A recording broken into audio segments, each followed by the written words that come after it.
तहरीक इंसाफ को वोट भी दिया था, आपका कप्तान और कप्तान के आप खिलाड़ी हैं, तो क्या देख रहे हैं? महंगाई हो रही है, बहुत से वादे किए थे, किस तरह आप उन वादों को देख रहे हैं आप?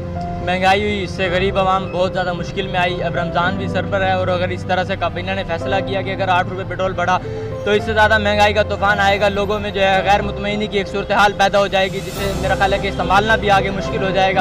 हमारा वक्त हुकूमत से मुतालबा है कि खान साहब से मुतालबा है, हम खुद उनके सपोर्टर हैं, हमारा मुतालबा है हाथ जोड़ करके ये दोबारा जो है ये वाली तब्दीली ना लाई जाए। 8 रुपये अगर पेट्रोल महंगा होता है तो इससे हर चीज़ के ऊपर फ़र्क पड़ेगा, सनतें महंगी होंगी, तिजारत महंगी होगी और जो है ना इम्पोर्ट एक्सपोर्ट हर चीज़ सब्ज़ी वगैरह तक हर चीज़ महंगी हो जाएगी।